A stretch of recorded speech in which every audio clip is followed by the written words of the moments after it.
altering the waistline of jeans, the first thing you need to do is mark the place or the amount of the jeans that needs to be taken in. Here I've marked it with chalk. The next thing I'm going to do is to separate it from the seams right there. If there is a label on the inside, which I've removed already, you remove that label because you're going to be taking this portion in.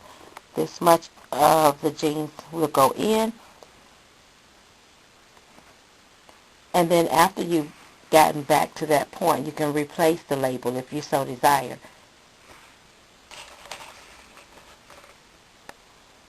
This is also a French hem, or French seam. So I'm also going to separate the French seam here and bring it down to the amount that I need to alter here. And before we're done, you'll see how I replace it. Let's go.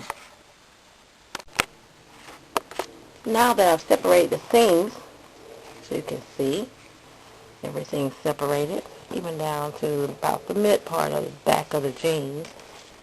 Now I'm going to begin to put everything back together. And mind you, here is my stitching line, okay? And it's going to be important to remember that stitching line. Okay, I hope that this can be seen nicely.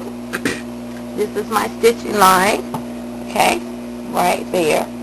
And that's where I'm going to begin to tighten in these, or take in these jeans.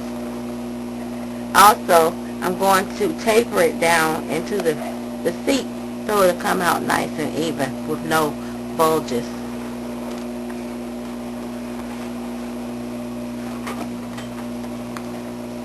Beginning right there.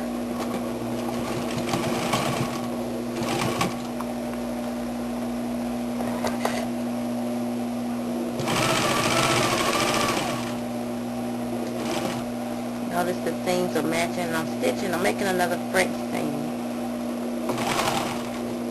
Go slowly over that thickness there, but do go over it.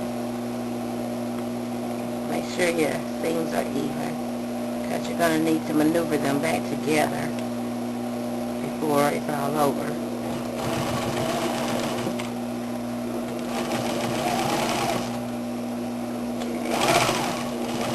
Stop about right there, as you can see, about right there. Okay.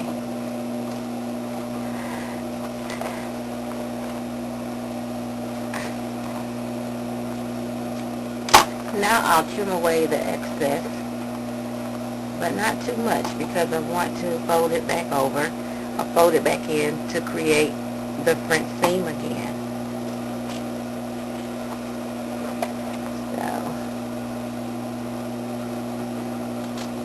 Should probably cut away maybe about half of that. Should be about that much. The next thing I'm going to do is press this in like so, and I'm going to turn it down and top stitch it, which you'll see here momentarily. In order to get this seam to lay down flat or properly so that I can stitch it down, I'm going to first press it down in the same direction as the rest of the seam. Okay, so once I press it down, I'm going to fold it under. Okay, you can see that. Hopefully. Let's see, about right there. I'm going to fold it under right there, and then I'll top stitch it. Alright. I now have the seam pressed over. And the next step is to fold under all of it. Remember, this is a French seam. So I'm stitch the seam from the outside, and I'm going to turn it under. On the inside, you will not have a seam. If there's too much thickness, you may need to trim off a little of the seam underneath. And you can still then turn it under with ease, and you'll be able to stitch it across there without breaking a needle. This is the amount that I trimmed away so that I can turn it under easily. To make stitching the seam easy, pin it down as you see here, and then we're going to top stitch. We may need to clean it up just a little bit where it's a little off, but that's okay. That's easily done. The top stitch should be done with a long stitch, similar to this stitching here. As you see, this stitch is a little finer, but it's okay. You want to get as close to the original look as possible.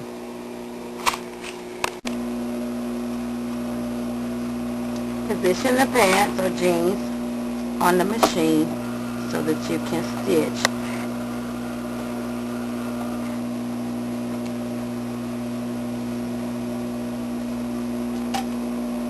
Remember to adjust the stitch length. And we'll begin to stitch it down.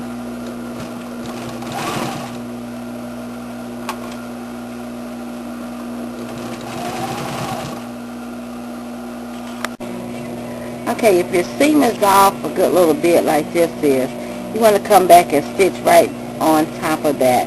And make sure that you stitch through all the thickness so that your seam won't come loose in the future.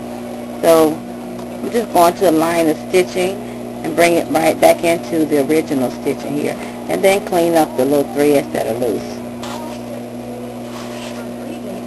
When you stitch across that intersection there, go slowly so you won't break your needle. You will need a heavy-duty machine to get through all this thickness.